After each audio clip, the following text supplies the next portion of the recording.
Are you ready, kids?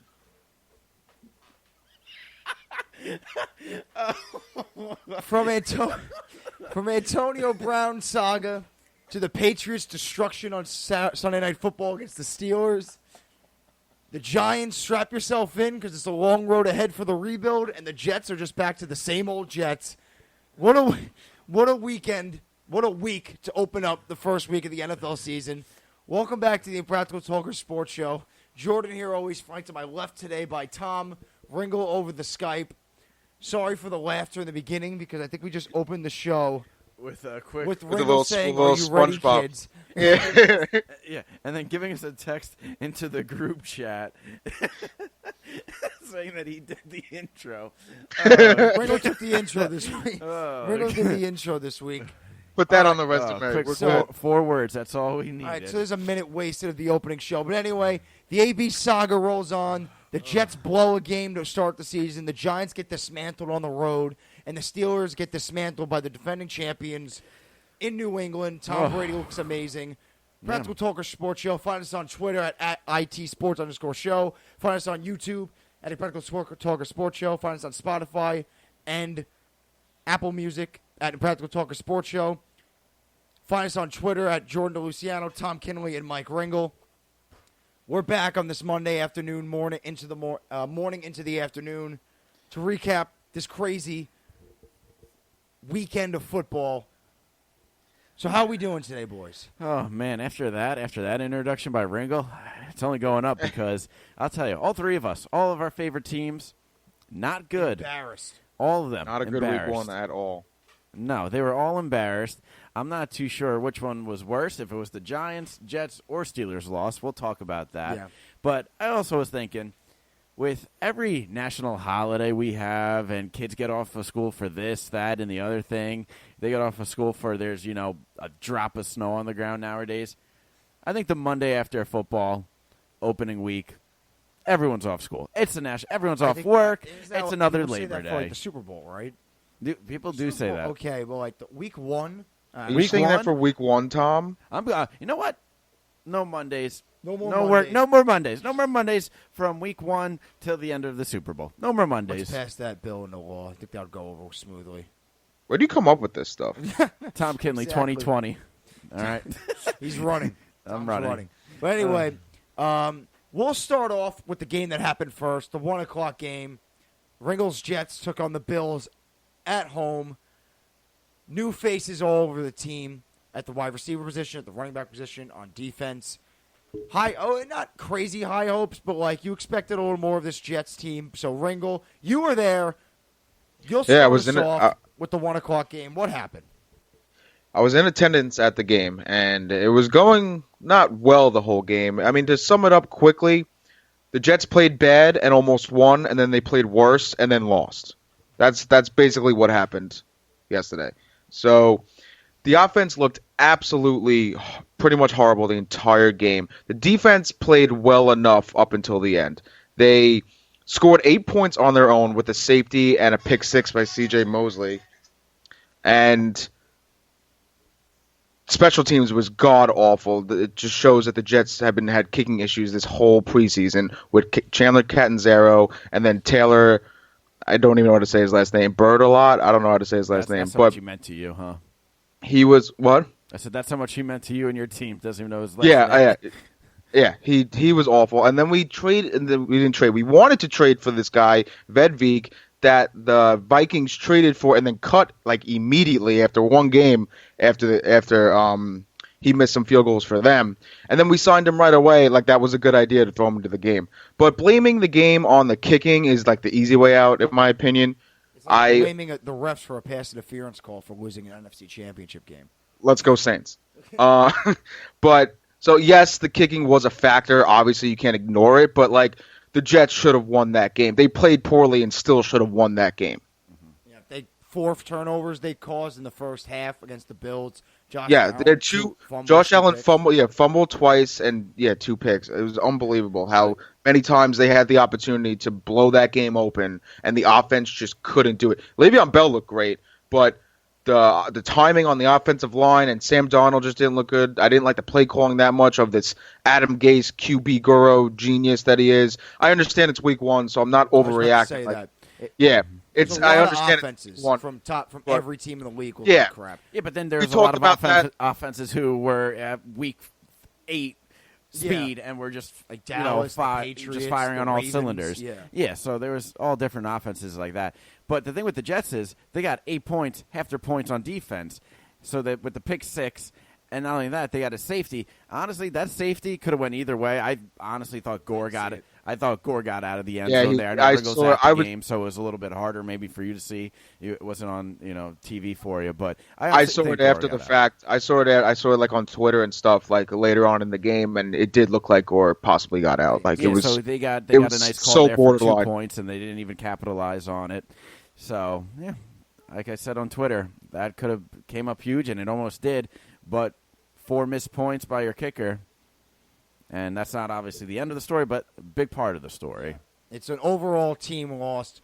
It's just something you don't want to see as a Jets fan because, like I said in the beginning of the show, same old Jets.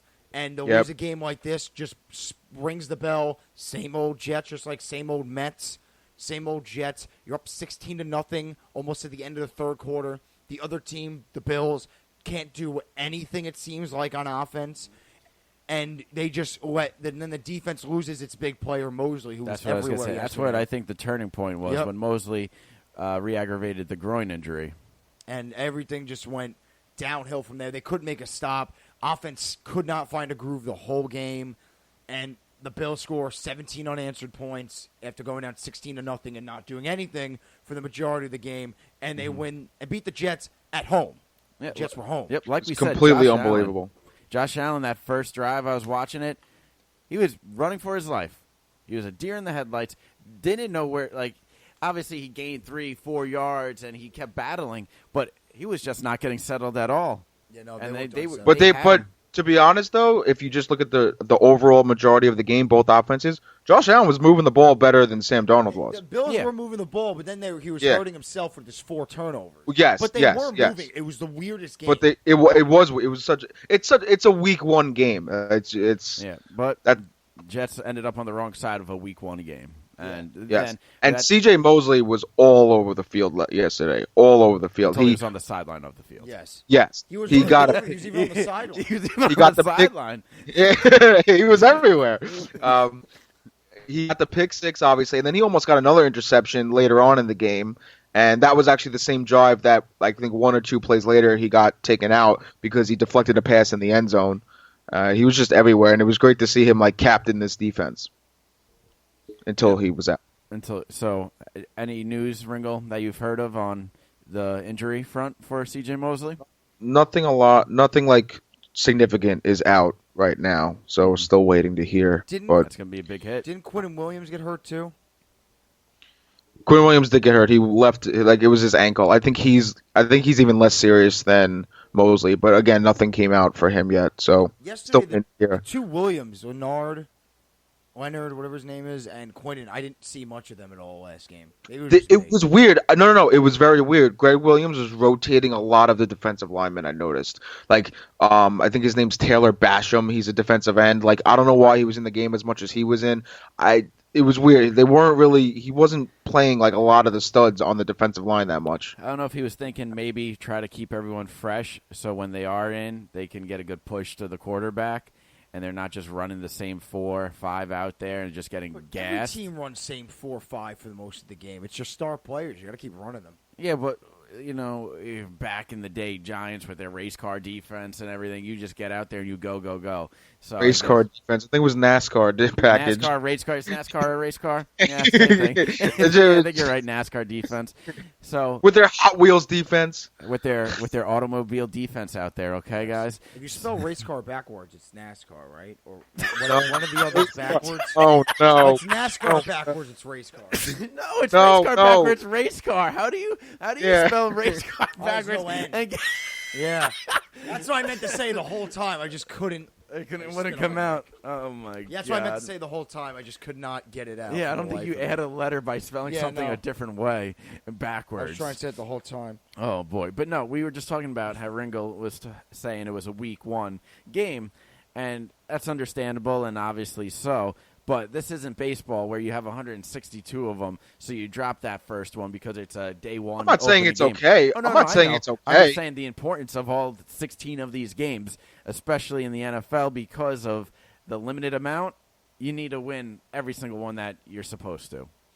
It's that simple. And the Jets were supposed to win yesterday, and they didn't. But it's They I 100% think it's just I guess maybe they point to like week 1 weirdness because week 1 every team's like they don't look right sometimes. Yeah. And like, hey, the Patriots got destroyed opening day after winning a Super Bowl against the Chiefs, and then what'd they do? They went back to the Super Bowl that year, I'm pretty sure. Yeah. So that's why it's so hard in survivor pool leagues. You just got to pick a team to win, and it's hard week 1 because you don't know. The offseason changed a lot, and you don't know who's coming out to play, who's ready to play. I can tell you right now, a lot of people picked the Browns to win yesterday, and they got dismantled at home. Exactly. That was a team I was considering, but I was like, you know what? Let's hold up here. Let's pump the brakes. I placed a bet yesterday because I was in Jersey and I was able to do it through DraftKings. And I had the Browns in that parlay. I was going to make it a 14 parlay. I picked the Rams, the Ravens, and the Chiefs. Were all with the spread, and I was going to put the Browns in there just to make it a bigger parlay, and I took them out last second, and I placed the bet, and it benefited me. Yeah, because the Browns looked just as lost as the Steelers' offense and just as lost as the Jets' offense. And I went with the Seahawks for my survivor pool, and I barely made it out of that one alive. Barely survived your survivor pool that game. Yeah, so... It's weird ones. The Bengals, who were projected to be the bottom feeders of the league, go into Seattle and lose by 1.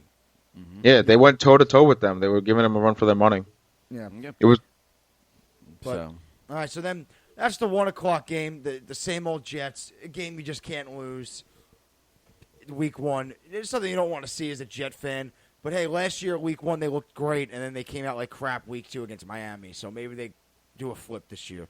Who knows? It's week 1. They got a tough schedule coming up though. So like play next the Browns. The Browns is not like the tough part, but it's still they're still obviously like a good team. But then I think they have the Patriots twice, like early in the season. They have the Eagles. They have the Cowboys, I think, early. So they got a tough schedule coming up. But, yeah, and then back to offensively for the Jets, like all around, Le'Veon looked good, but then like the offensive line looked out of sync. Sam Darnold didn't look good.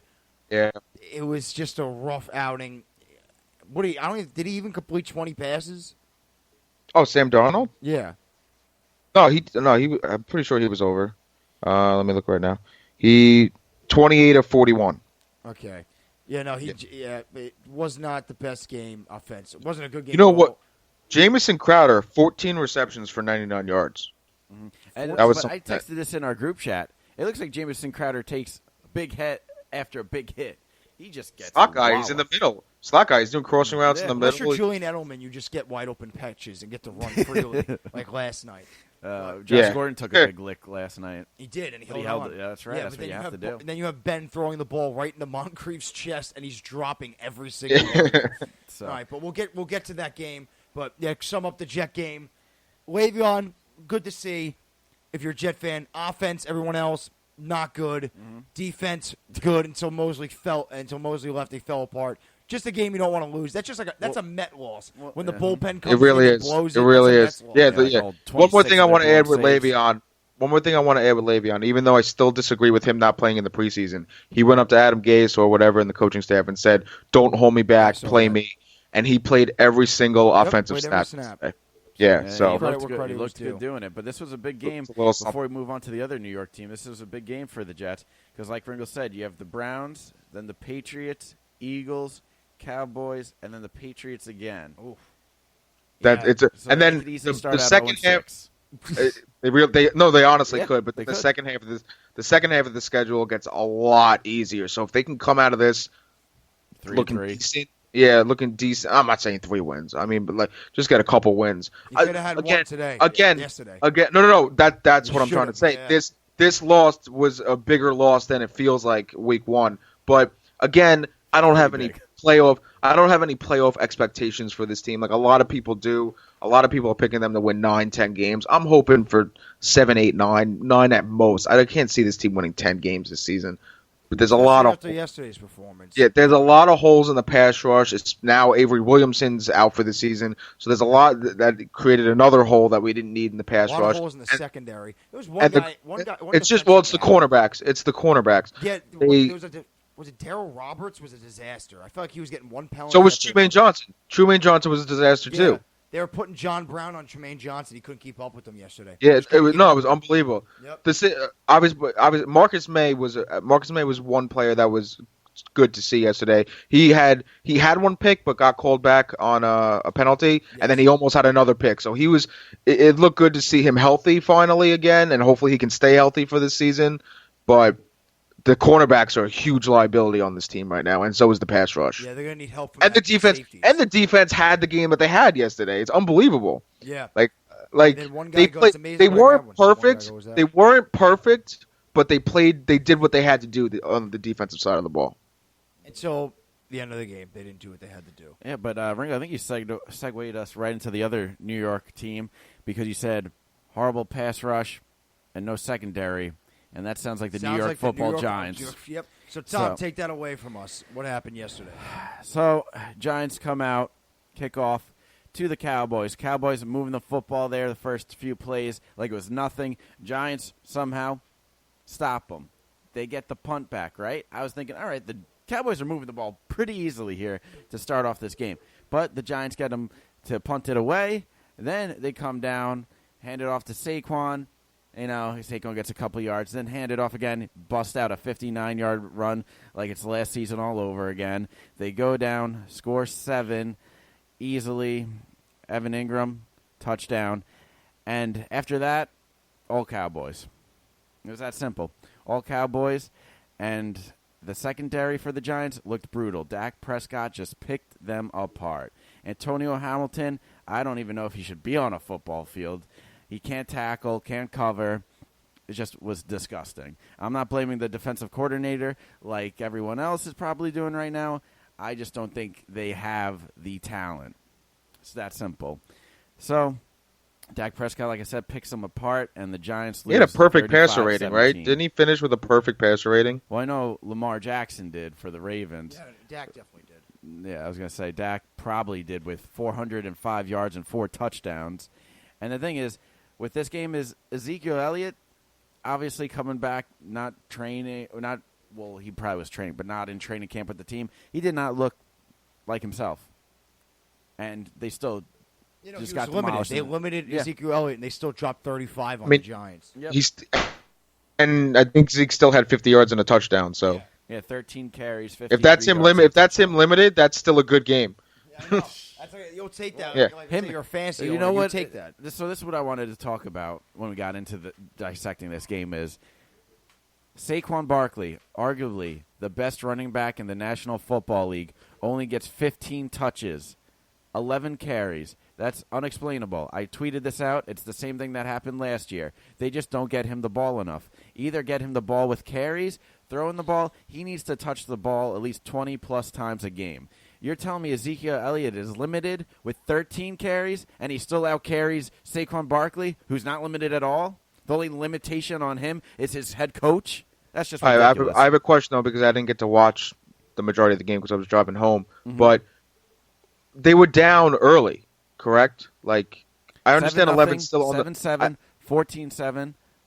So these are all times where you should still be running the ball. If he could bust out a 59-yard run, I would get. If I'm down 14 with the last 4 minutes, I'm still running the ball because guess what? He's more likely to get a big chunk of yards than Eli Manning airing it out. It's just that simple.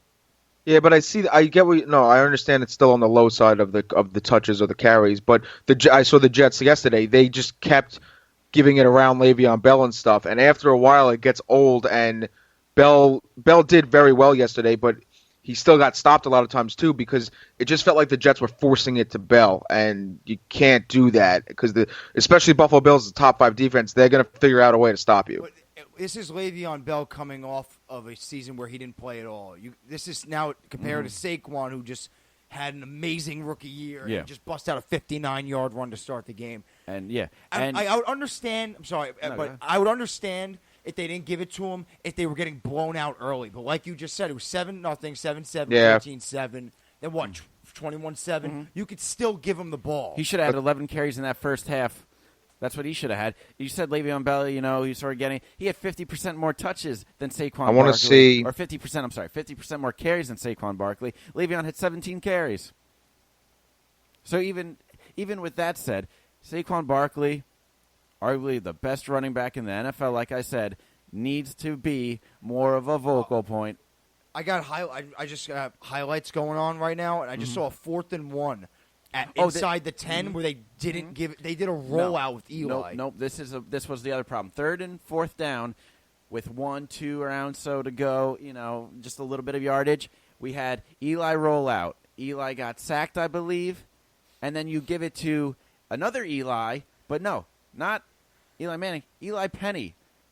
All right, it was a fullback. I'm pretty sure a fullback. You give him with short down conversion, but you don't give it to Saquon Barkley. Do they think they're like There's tricking them? 3. Like, oh, we're gonna give it Yeah. to Saquon. Oh, we're kidding. There doesn't need to be any trickery I when know. you have Saquon Barkley. I know you hand the don't. ball, Yeah. you let him run. This What is your trickery is stud that running needed? back. Just give it to him. That's why yesterday while watching the Bad Steelers coaching. game, what? That's his only limitation, is coaching. But It's that simple. watching the Steelers game yesterday, early on in the run game, they were doing these trick plays where they would give it to Jalen Samuels instead. I'm like, just give it to your all-pro running back. Stop, because it's not working. And then before they knew it, the Steelers were down 86-2, so they couldn't run it anymore. But back to the Giants. I forgot about that until I just saw the video. 4th and 1 inside the 10 of the Cowboys 10, and they did a rollout with Eli, which is confusing. But then the game got out of hand. Dak looked like he was a man that won his contract extension yesterday. So did Amari Cooper, who went 6 for 106 and a touchdown. Michael Gallup went 7 for 158. See, now I'm just trying to think through this game, and I'm thinking Cowboys, definitely playoff caliber team. Is it the Cowboys are just so good or the Giants are so bad? I think a little bit of both comes into play because their secondary is just brutal. Andrew Roll came out and tweeted, "All right, give me a month. I'll be back. I'm coming out of retirement." And I got excited a little bit because I'm like, you know what? We could take anything. We could take a toaster oven in the secondary, and it'll probably stop somebody before them. It was just ridiculous. And use all the help they can get. But yeah, it's week 1. You'll like this teams that you're like, okay, this team's just bad, and then this team's like, all right, it's just week 1. I'm hoping that's the case with the Steelers. All right, it's just week 1. But then last night for the Giants, you saw a little bit of Danny Jones, 3 for 4, 17 yards, but he did fumble on his first down rush. A lot of Giants fans got what they wanted. They wanted to see Daniels Bones Jones. He'll be Not there in the way middle- that- he'll be there middle late end of the season. He'll be out there. So, Yeah, but what I'm saying, they said, I think the Giants came out and said that Eli's playing until they're out of playoff contention. I think. Yeah, which might So. not be a while. Yeah, But give Evan it Ingram had a 5 really weeks. good game. 11 for 116 and a touchdown. And that's really about it. Like I said, Eli did not play bad. He played average. That's not what you need to beat elite teams. You can't play average and beat them. You need to play great. And he didn't. played okay. But he played okay. He He played played fine. okay. That's The not on defense him. is a disaster. The defense. That's what it comes back to is the defense. I can't Saquon have. went for 11 rushes for 120 yards. Yeah, he could have had 200 yards on the day. I'd go with if you just hand him the ball like, every other coach in America probably would have. He should have 11 carries in the first half. And I would understand if they were down a lot early, you got to throw at them. But they weren't. It kind of wasn't. That was my question. I didn't know if they jumped out early, 7-0, jumped out 7-7, fast. 14-7, 21-7, and then 21-10. So Is it wasn't- 20? But at what point in the game was this? You know what I'm saying? Like, 21. what? It was 21-7 in the second quarter. In the third quarter, the Giants made 21-10. Okay, so it's a manageable game. So yes, they really didn't have an excuse to not run the ball more. No, and that's the thing is, I would understand maybe this one game if it was just a blip, but no, it's not. This is what happened all of last season. They just couldn't Coaching. get him the ball. Yeah, it's coaching. Coaching. It is, and that's what I said. I honestly believe every other coach would be like, "Hey, You don't we have. have this guy. Let's give him the ball." Maybe last year it worked out better because you had OBJ on wide receiver, like you had another generational talent, but you don't have that anymore at wide receiver, so you need to play with your strengths. And that's Saquon right now. Evan Ingram had a nice game. He's obviously a top tight end if he's healthy. I'm talking this about a week. generational talent. No, I know. Yeah. I'm just saying what you're going on. If he's healthy, he's a great talent. Sterling Shepard looked good yesterday, and other than that, you had Fowler who had a couple nice plays, and it's just they don't have the weapons like they used to. Like Ringo said, Odell Beckham put fear into defenses. No one on this Giants team does that besides Barkley, and maybe Ingram because he's a tight end who can move. He's athletic. You have Odell. Let's say back last year, you have Odell on the outside. Tends to put the safeties a little back off because you don't want to let up that deep threat, which leaves opening for Saquon to run up the middle because the safeties aren't stepping up. And then they got to play more pass defense more than run defense now because there's no Odell. But yep, that's a start to who the Giants got next week. Quickly before we move on to the Bills. All right. Are they home or away? The New York Football Giants will be playing the Bills at home. At home. All right, so that's the home opener for the. Oh, Giants played the Jets this year. Interesting. I didn't know that. Yes, so they do you do. think the Bills are just chilling here? They're just chilling here for the week. Yeah, right. They don't have to go Oh, they got to come back. Yeah.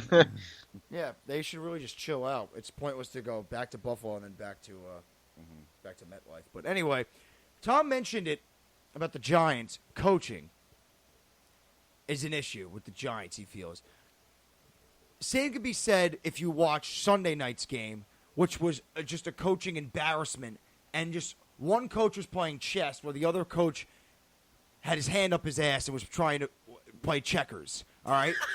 Now, before we get into the details of this game, there's a little saga that we briefly mentioned in the intro that we'll had get to a it after we recap this game. We'll talk about that, Oh, which is boy. unbelievable how that ended up. But yes, what I referred to is Bill Belichick continuing and the Patriots continuing their dismantlement of the Steelers, especially at home, and it's so obvious watching these Steeler-Patriot games. You had that one game last year where the Steelers beat them at home. Where the Steelers actually played a very good game. And then it just goes back to the status quo of Belichick just running circles around Tomlin, where the Steelers last night, on both sides of the ball, just looked like they had no clue what to do. They had no answer. They didn't know what they were doing. On the field and off the field, the coaching staffs on the Steelers side just looked lost. They didn't know Complete opposites. What? Complete opposites. Yeah, it was varsity and JV. It was varsity and middle school. That's what it was. Pee-wee. Yeah, Pop it was Warner. elementary school fifth graders versus the varsity football team in high school. It was off the field. The coaching staff was a disaster on this Pittsburgh sideline. They had no answer for anything. They had no answer coming out of the locker room at halftime. Couldn't change up anything. They make any adjustments. Guys, it's just the theme with this defense for the past God knows how many years. Guys are wide open. No one in sight to cover them. Once you see the ball go past the camera, like let's say Brady drops back and throws the football. Whenever you see that football go past the camera, you know on the Steelers defense there's a guy wide open. There shouldn't be the guys that are wide open in a football game against the Steelers don't happen in a season for one team. Happen in one game for the Steelers. Every drive you get a guaranteed two guys wide open. I'm not even exaggerating. That was the Giants game. It's That's what that was. Unbelievable how this defense is never fixed. And it happens more evident with the Patriots because the Patriots just are such a greatly coached team. They know how to pick apart fifth graders out there. I was going to say, you do a Madden, 4 verticals, tight end goes right up the seam, right up the middle. You tap A immediately, and they're wide open in the middle of the field. Yesterday looked like somebody playing Madden and using the same play over and over again. And the other person on the other side doesn't know how to stop that same play. And they just keep doing it.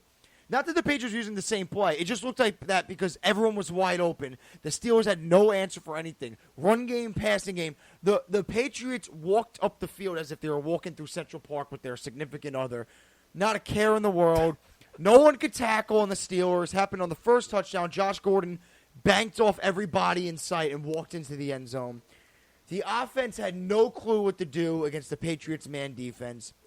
Moncrief dropped one pass after the other. They had no run game. The guys that had to step up didn't step up. like the stars, that is, Connor, Juju, James, TJ Watt, didn't step up. Then you had the secondary guys that could have stepped up and filled the void, didn't. Jalen Samuel was invisible.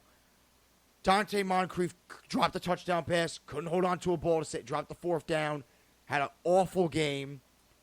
No one helped. James Washington, I think, looked okay. That means anything. Okay with what? 2 catches? And what did something like that. and what did the Steelers do before this season started? After the season they had last year, after the collapse of the what did they do? You just mentioned that someone got out coached. Someone gets signed, maybe. They extended their head coach for what reason we don't know. We know Ringo's very skeptical of that. Everyone Aren't should we be all? skeptical. Yeah. I was gonna say. Yeah. He looked like a kid in the like a small fish in a big pond. That's what he looked like. He just got out coached. As simple as that. It was a disaster yesterday. Mm-hmm. Belichick knew his move before he knew his move. The Steelers' offense had no idea how to combat the defense, their man defense. The Steelers' man defense had no idea how to play man defense on the Patriots, because usually the Steelers in the past would go zone, and Brady would pick them apart. And then last year, the Steelers went man in that game, Week 17 matchup, and the Steelers played very good.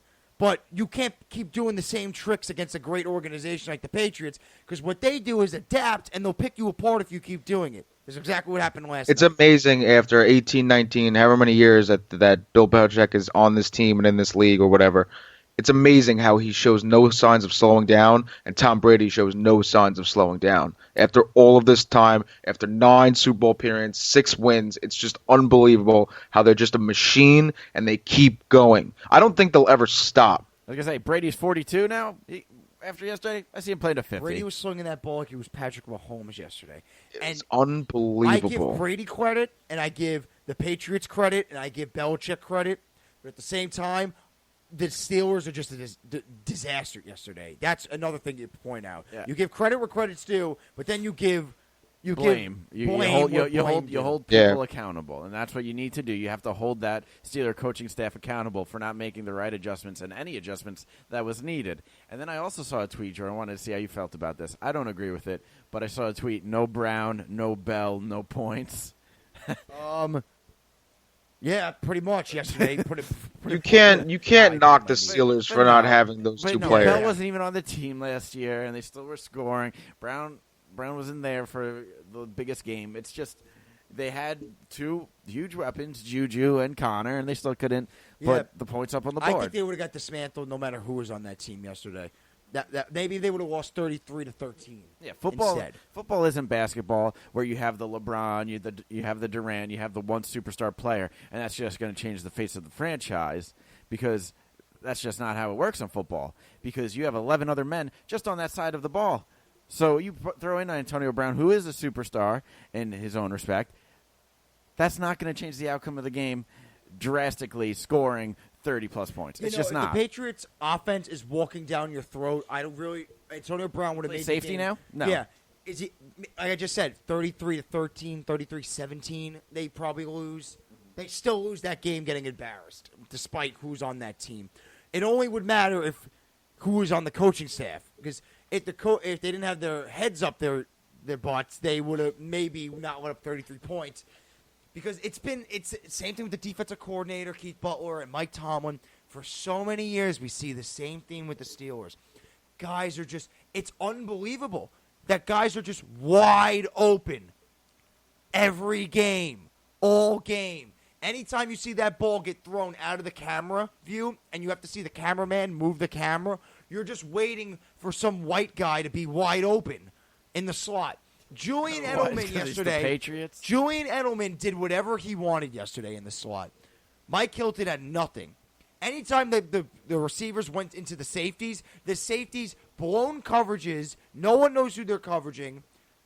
The linebackers looked lost. They couldn't cover guys one-on-one. And they did the same thing they did last year. They put linebackers on the other team's starting receivers. I was going to say, didn't they put a linebacker, Keenan Allen, Yeah, last year. one of the top receivers in the game? Yeah, last year, that Charger game, where it kind of started with, hey, let's put linebackers on top 5 receivers. That's a great idea.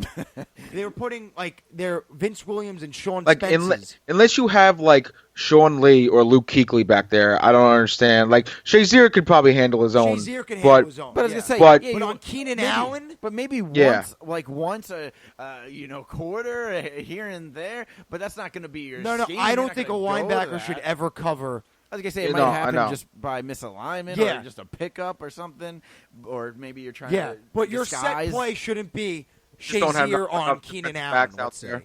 Yeah, I know it's Shazier, and he was a great middle linebacker, but you can't put that on that. But even if that's the case and they wanted to do it with Shazier, they're still coaching like they have Shazier there. Yeah, you can't they do that. don't. You got to coach to what you have They on got that Mark field. Barron, who James White, and they have Mark Barron, Devin Bush, and Vince Williams, who James White and Rex Burkhead ran all over on. They did whatever they Did wanted. you see that juke Rex Burkhead had in the and backfield? Made TeWitt and one other guy look like idiots. Tackle each other. Yeah. Tackle each other. Yeah.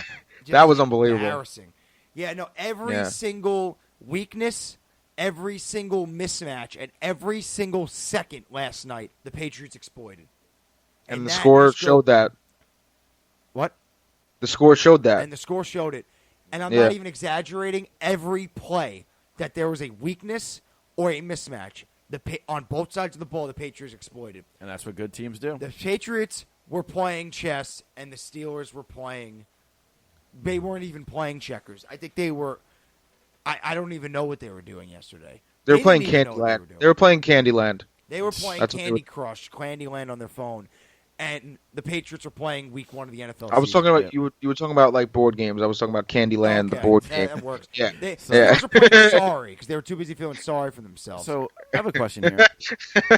Quick segue into this with Steelers, Patriots comes into play.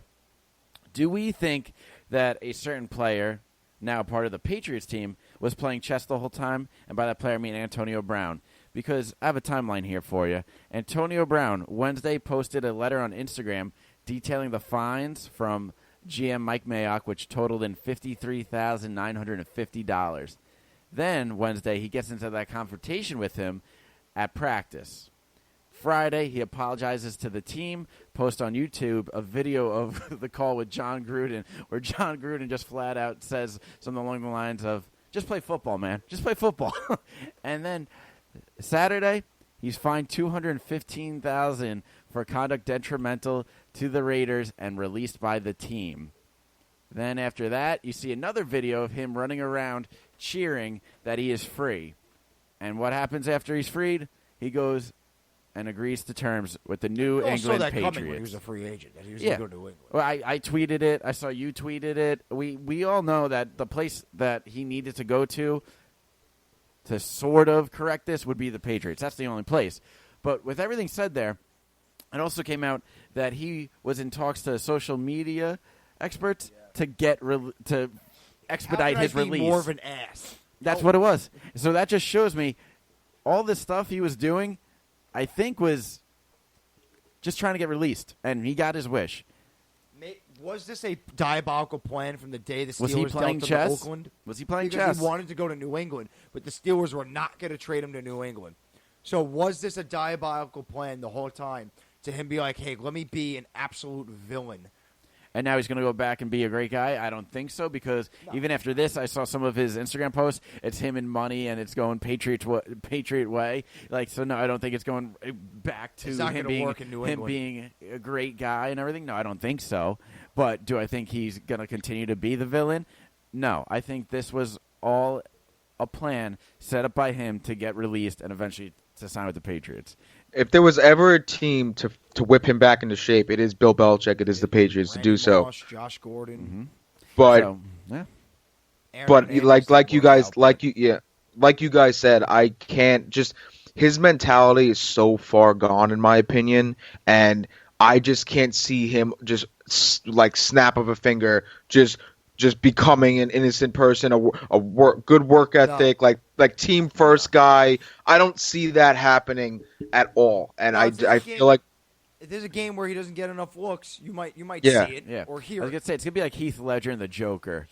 Simple. Heath Ledger, he got too far into that character. It's going to be Antonio Brown. He got too far into being a villain to get released. Die, Tom. So that's not the point I was making. And then with this, do we believe that the Patriots maybe had a hand in this at all? Do you think that the Patriots... That's what's it called? NBA does it all the time. They get yelled at for it. Yeah, they get yelled at for What's it. it But called? now the Raiders... What's the term? Tampering? Tampering. Yeah, that's So, illegal. but I saw that some people were tweeting out, hey, maybe the Raiders should look into tampering. Yeah, that'd be illegal. I mean, I wouldn't put it past the Patriots with their history. It would be illegal, but why does the NBA do it every year then? Why do all these players and coaches, why do they tamper? If it's illegal and they're going to get fined, yeah, but they still do it. Yeah, so 'cause the they can, Raiders it's could fine. easily look into They tampering. just look with at the it. Patriots. They just look at it as a price to pay to do what you need to do to get whatever you need to get done, like to get Get AB. Antonio right, Brown of the last 5 seasons with that top receiver caliber. I think they'll pay a fine. Like bottom line. You get fined $300,000 or whatever it is, but you get guaranteed Antonio Brown on your team, and only for you're $5 gonna do million. that. You're going to do that. Well, I think this morning they just gave him a $20 million option for next year, I think.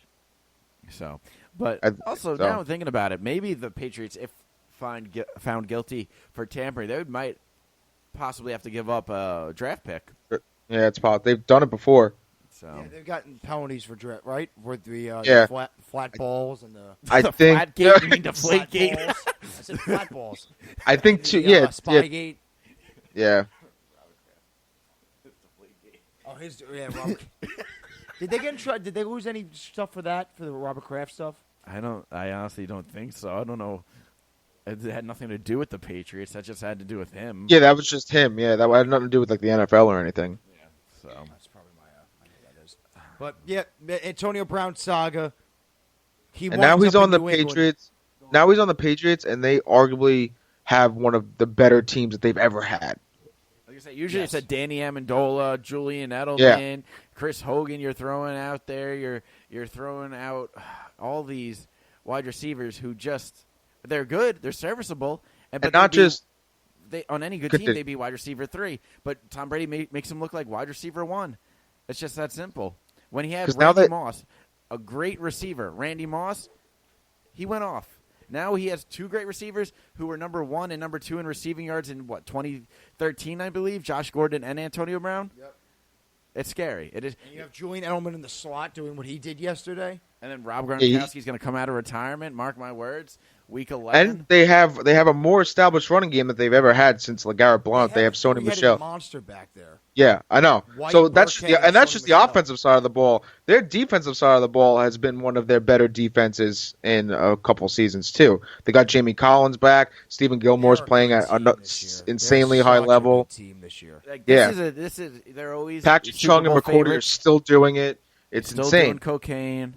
Yep. The McCourty brothers back there. You got the McCourty brothers back there. You got Chung back there. You got Hightower and Jamie Collins. Jamie Collins back. Michael Bennett.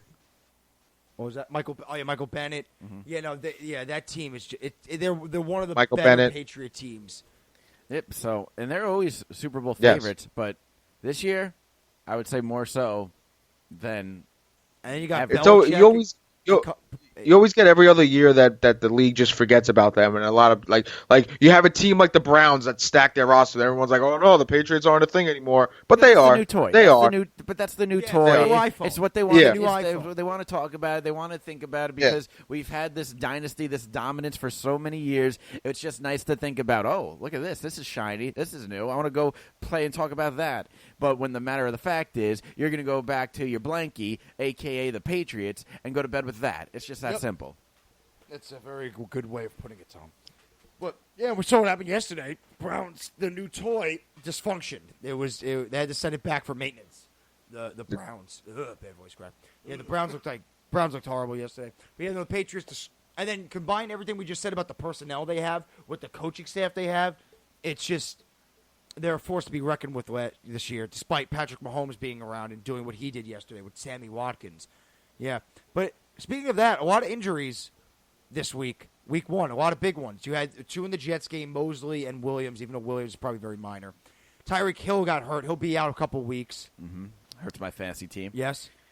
Nick Foles, broken collarbone. Yep. He's out probably maybe the whole year. what's his name, Minshaw, the quarterback that Yeah, he came did in. great.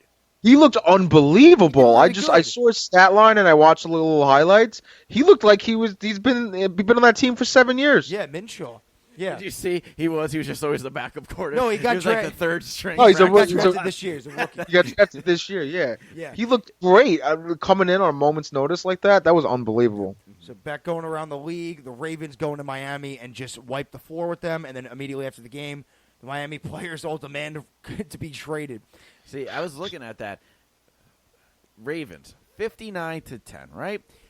Lamar Jackson looked unbelievable, and I said it before last week because I picked them to cover the spread at least, and yeah, they did that, and it wasn't even close. But I said that I didn't say Lamar Jackson couldn't throw the ball like a lot of people said. I just said I don't know if he can protect the ball. Yesterday, He didn't run the ball at all. Like, he had 3 rushes for 8 yards or something like that. all his touchdowns throwing. So, but Was it you, Ringle, that told me that there was a running back competition in Baltimore? Not a competition. There was just a lot of like analysts saying that they can see they get all Justice shut. Hill. I was gonna say I know. Mark Ingram got me really good points. I was gonna say yesterday. Mark know, Ingram. I I don't know know. why he was going so low in a lot of fantasy drafts. Yeah, he's my flex guy. He put up 22 points yesterday. Yeah, I was gonna so say I'll take it. everyone missed out on that. They were They just got saying that. late. I guess just because it's because of the number. It's because Mark Ingram's age. He's 29 or 30 now, and I guess they just think that he's going to wear down like every other running back, so they just project this Justice Hill guy to pass him by the end of the Justice Hill season. did nothing yesterday. So, but then, like Jordan said, the Dolphins player called their agents and said, "I don't want to be any part of this tank. If what's going on here is a tank, get me out of here." And I was thinking to myself, Giants, want to pick anyone up? You know, do we want to call Dolphins maybe get a Fitzpatrick or a Howard on defense, shore up the secondary a little I bit? mean Ryan Fitzpatrick. Do you mean not? No, Trading Minka. Minka Fitzpatrick. That's Hey. their future. They just corner. drafted him I last doubt year, that. right? Yeah. Okay, that's great. But if this tank is gonna, Who's Howard? if this tank is gonna take years upon years upon No, years, who's the other guy you said though? Minka Fitzpatrick and who? So Minka Fitzpatrick, and Howard. I gotta figure out this. You all right? You don't even know who he is. Do you want the know who Giants he to is. get him? No, I'm gonna get this properly for everybody. Okay, I'm not gonna mess this up for you. The Jaguars placed Nick Foles on IR Yeah. with designation to return. I don't Okay. see it. Well, So- Aaron Rodgers broke his collarbone like what 2 years ago, and he just kind of like came back and That's forth. true. That's true. Yeah. Oh, I know who he's talking about. It's another corner on the Dolphins. Xavier Howard. There Yup, you got go. it. Xavier Howard. I know who he's talking about. Yeah, they have good corners, but yet they got demolished. Fitzpatrick might be a safety now. Fitzpatrick might be a safety now. He might have converted to safety.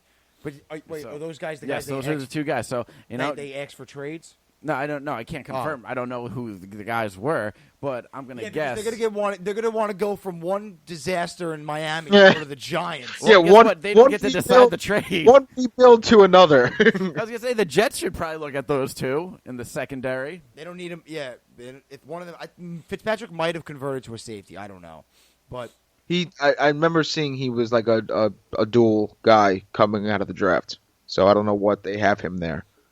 yeah, But so- it's the same thing. You said, oh well, they just drafted him, and that's great and all. But this rebuild's gonna take 4 to 5 years, and he's not gonna be used at all. It's sort of like the whole Odell Beckham. Is Odell Beckham gonna last through a rebuild? they No. just drafted these guys though, so I don't know. Yeah. And they just I'd give signed it another Odell to year. a 5-year deal. Giants might have 4 to 5 years going. I know. That's why I feel horrible for Barkley. I love this kid. He's a great player, good guy, and he's not gonna get any You feel taste of a horrible. playoff. You feel horrible for Barkley, but you still agree with the pick. Yes. It's that simple. Because if they could go out and have a free agency like they did a couple years ago, and they just signed. Well, after week 1, Saquon looks like the best move so far. After No, week one. no. Thank you. I will always go back. I will always go back to it. You're as the Giants team needed a quarterback, and you were headed towards a rebuild, and then you get rid of Landon Collins and Odell later on, but you don't pick a running back in the first round if in the state that they were in. Yes, but Running now backs the are like Giants feel like right they have now- both. but right now- Giants feel like yeah, they have that exactly. quarterback, and they have Exactly. the generational talent of Barkley. You can't get a Barkley every draft, but if They they had felt like Eli. the quarterbacks were good, but they weren't anywhere near generational talent, it wasn't a quarterback that they felt was coming once in a lifetime, they could be like, all right, next year we'll get one of those quarterbacks. But with that, they could have been wrong with that. But I do agree with you. Right now, week one, as of right now, week one, take as much of a grain of salt as much as you want to take it. But week one, looks like the Giants made the right move because the other quarterbacks aren't doing good right now. I'm not saying okay, but I'm not. You could trade back. I'm not saying picking Sam Darnold was the only option. You could have traded back. Him. But no, Baker, they're saying Rosen, Allen. Yes. So what the idea behind it is, they take Barkley. You're not going to get a Barkley in the next 20 drafts. You're not. It's just that simple. You know what? Maybe there's a talent that comes out that is close to Barkley, but he's a generational talent. So that's the thought behind getting Barkley. Then you go, okay, next year we will get our quarterback. And they, even though people don't agree with it being Jones, they did what they wanted to and got their quarterback. I'm not talking about their thought process. I'm not talking about their thought process after Barkley. I'm talking about the thought process picking Barkley. You're headed towards a rebuild process. Yeah, at that time, I agree with you there. During that draft, I thought they should have won quarterback too. But right now, week 2019, it doesn't look that bad. But he's saying not only quarterback. Yes. He'd say you could go back. You could trade back. To pick up. Picking running backs that high is always critical. The Cowboys were critical of it too with Zeke, and I mean that they did pick. Your case there. Was that the same? No, was that the same draft that Dak was picked later on, or was Dak already on the team? Had rookie years at the same time. Yes, so they got lucky with that. They got lucky with that. Do you understand? They picked Zeke high, and they got lucky picking Dak late.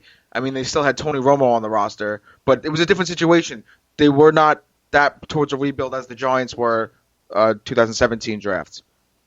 I'm just saying. I'm not saying it's going to be an awful pick, but to pick a running back, running backs don't have long lifespans in the NFL, to pick him second overall when you have so much other needs to fill on this Giants team will always be a critical pick no matter what. And will it be worth it? And will it be worth it if you're not competitive for another 3 to 4 years, and then Barkley's like coming out of his prime because running backs don't last that long? But it won't look that bad if none of these four quarterbacks go on to do anything. You can recover. Looks like is not looking good at all. Josh Allen is not that great. Sam is like just kind of sitting there, and so is Baker. I was gonna say they got to make a move up or down, do something. I'm not just talking about the court. I'm not just talking about picking Sam Darnold or a quarterback. I'm just talking about the fact that picking a running back second overall. Okay. Well, I want to look up different receivers, say picked in like the top 5 or so, different running backs picked in the top 5 or so, and see what their quarterback situation was like at the time. Because I think it's not just quarterback; it's the team situation. It's the team situation. A running back is more of a last piece, not a first piece of a rebuild. Mm-hmm.